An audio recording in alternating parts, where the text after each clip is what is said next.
పోలీసులకు కొట్టే అధికారం ఎక్కడిది? ప్రశ్నించిన మాజీ కలెక్టర్ ఎస్ఐపై ఫిర్యాదు. జయశంకర్ భూపాల్పల్లి జిల్లా కేంద్రంలో శుక్రవారం స్థానిక ఎస్ఐపై ఆయన పనిచేసే పోలీస్ స్టేషన్లోనే ఫిర్యాదు నమోదైంది. భూపాల్పల్లి జిల్లా మాజీ కలెక్టర్ ఆకుమూరి మురళి దగ్గరుండి మరీ ఫిర్యాదు చేయించారు.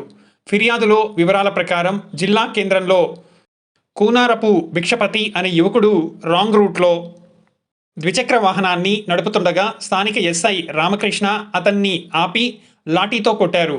అటుగా వెళ్తున్న మాజీ కలెక్టర్ ఆకుమూరి మురళి తన వాహనాన్ని ఆపి మీకు కొట్టే హక్కు ఎక్కడిదని ఎస్ఐని ప్రశ్నించారు.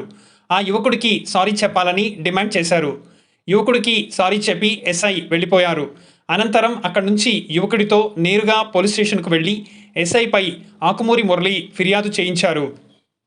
ఏ పోలీస్ అధికారికి ప్రజలను కొట్టే అధికారం లేదు. ఇది చెప్తున్నది ఒక ఐఏఎస్ ఆఫీసర్. ఒకవేళ కొడితే అదే స్టేషన్లోనే అదే పోలీసులపై under section 166, 330, 331 R/W34, 35, 1860 IPC section ప్రకారం ఎఫ్ఐఆర్ చేయొచ్చు. 10 సంవత్సరాల వరకు కూడా ఆ పోలీసు అధికారికి శిక్ష పడే అవకాశం ఉంటుంది. ఆర్టికల్ 311 ప్రకారం ఉద్యోగం కూడా పోవచ్చు. సో ఈ విషయాన్ని గమనించి ఈ వీడియోని అందరికీ కూడా షేర్ చేయండి. ఏ పోలీసు అధికారి ఏ ప్రజలపైన కూడా చేయి చేసుకునే అధికారం వారికి చట్టం కల్పించలేదు.